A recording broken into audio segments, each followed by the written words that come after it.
রিডাকশনস, ইংরেজিতে রিডাকশনস হচ্ছে shorten form, ওকে, ছোট রূপ। ছোট রূপগুলো আমরা কখন ব্যবহার করি? ইংরেজিতে স্পোকেন ইংলিশের ক্ষেত্রে ব্যবহার করি। কিন্তু কেন ব্যবহার করি? তার কারণ হচ্ছে ফ্লুয়েন্সি আনার জন্য। ভাষাতে যখন ফ্লুয়েন্সি আনা হয় তখন রিডাকশন ব্যবহার করা হয়। আর হ্যাঁ, রাইটিং ইংলিশে কিন্তু কখনো, মানে রিটেন ইংলিশে আমরা কখনো এই রিডাকশনসগুলো ইউজ করব না। ওয়েলকাম টু দাদার ক্লাস ঘর। চলো আর দেরি না করে শিখে নিই স্পোকেন ইংলিশের কিছু রিডাকশনস। আবার বলছি, রিডাকশনস মানে shorten form, okay. So first one is want to. Want to, want to মানে কি? ওয়ান্ট টু মানে হচ্ছে চাই, চাই। ওয়ান্ট টু মানে হচ্ছে চাই। তার শর্টেন ফর্মটা কি? Wanna. Wanna, I wanna, I wanna. যেমন আমরা বলি I wanna meet you, I wanna meet you. আমি তোমার সঙ্গে সাক্ষাৎ করতে চাই, I wanna meet you. So এরকম ওয়ানা, যেমন going to, going to gonna, gonna that means করতে চলেছি, করতে চলেছি।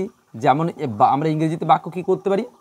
আমি একটা বই লিখতে চলেছি, I am gonna, I am gonna write a book, write a book, I am gonna write a book. এগুলো দেখো, খেয়াল করো, এই যেহেতু টু আছে, টু এর পরে V1 বসে, তাই কিন্তু আমরা গনার পরে অবশ্যই V1 বসাচ্ছি, ওয়ানার পরে V1 বসাচ্ছি। এগুলো কিন্তু খেয়াল রাখবে। Got to, have to, has to, তিনটের মানেই এক, তিনটের মানেই এক। গট টু যেখানে হচ্ছে গটা, হ্যাভ টু হ্যাভটা, হ্যাজ টু হ্যাজটা। তাহলে গটা, হ্যাভটা, হ্যাজটা তিনটের মানেই কিন্তু করতে হবে, বাট একটু পার্থক্য আছে। যেমন পার্থক্যগুলো বুঝিয়ে দিই। এটা নর্মালি করতে হবে, যেমন আমাকে বাড়ির কাজ করতে হবে, তাহলে I gotta do my home task, ওকে। ঠিক তেমনি আই হ্যাভ টু, যেটা আমাকে করতেই হবে, এটা জোর দিয়ে বোঝানো, আমাকে করতেই হবে। হ্যাভ টুর ক্ষেত্রে হ্যাভটা আমরা জোর দিয়ে বোঝানোর ক্ষেত্রে ব্যবহার করি। আর হ্যাজটা কখন ব্যবহার করি? থার্ড পারসন সিঙ্গুলার নাম্বার হলে।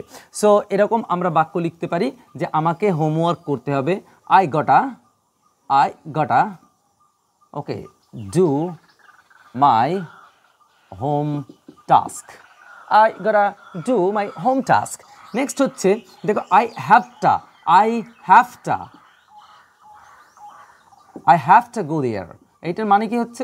আমাকে ওখানে যেতেই হবে, অবশ্যই যেতে হবে। এই হ্যাভটা হচ্ছে জোর দিয়ে বলা।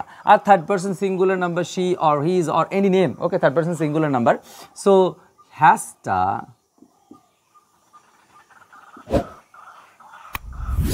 লিভ দ্য প্লেস, তাকে এই জায়গাটা এখনই ত্যাগ করতে হবে, হ্যাজটা।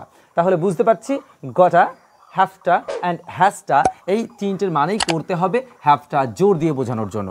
নেক্সট হচ্ছে লেট মিকে আমরা কি বলি? লেমি। কি বলি? লেমি। আর আরেকটা হচ্ছে গিভ মি, একটা হচ্ছে গিমি, একটা হচ্ছে লেমি। একটা হচ্ছে আমাকে করতে দাও, এটা আমাকে করতে দাও এরকম মানে হয়, আমাকে করতে দাও। তাহলে আমি কীরকম বলবো বাংলা? আমাকে যেতে দাও। সো লেমি গো, আমাকে যেতে দাও, আমাকে পড়তে দাও, let me study, let me watch, let me see. So এরকমভাবে আমাকে করতে দাও তখন লেমি ইউজ করা হয়। আর গিমি মানে আমাকে দাও, গিমি দ্য টাস্ক, আমাকে কাজটা দাও, গিমি দ্য টাস্ক। ঠিক সেরকম বিকজকে আমরা কজ এই অর্থে ব্যবহার করি। তোমরা নিশ্চয়ই জানো যে বিকজ হচ্ছে কারণ হিসেবে ব্যবহার করা হয়। কজ আই ওয়াজ অ্যাবসেন্ট, এটা কারণ বোঝানোর জন্য। I was absent cause it was raining. So বুঝতেই পারছো যে আমরা শর্টেন ফর্মগুলো বা রিডাকশনসগুলো কিভাবে ইউজ করি। লাস্ট যে তিনটে আছে এই তিনটে আমরা মোডাল ভার্বের সাহায্যে করেছি। সেটা হচ্ছে কুড হ্যাভকে coulda, next shoulda and woulda. So এই কুড হ্যাভ, শুড হ্যাভ আর উড হ্যাভ। কুড হ্যাভ এটা হচ্ছে পারতাম সেন্সে, পারতাম। আর এটা হচ্ছে করা উচিত ছিল, করা উচিত ছিল এই সেন্সে ব্যবহার করা হয়।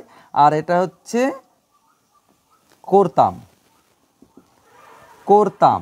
তাহলে কীরকম তিনটের সেন্স? আমি পারতাম, তাই না? I CUDA, I CUDA, I CUDA. এইবার মাথায় রাখবে কুড হ্যাভ যেহেতু হ্যাভ, তাহলে ভার্বের থার্ড ফর্ম বসবে। I could have written, I could have written ইট। আমি এটা লিখতে পারতাম।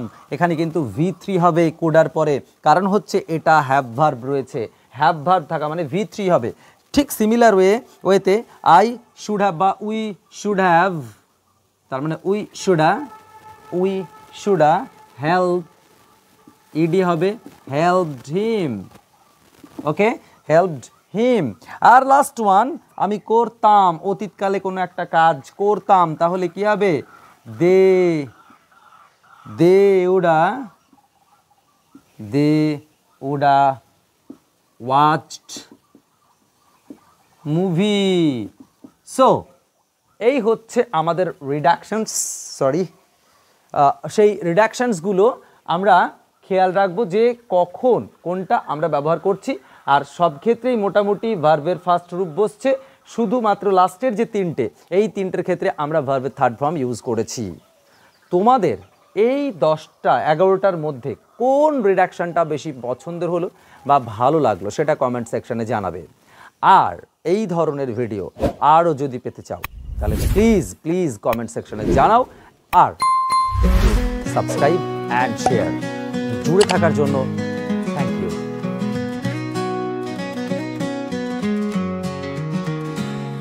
দাদা ক্লাস ঘর ভরা গল্পের ঝড়, পড়াশোনা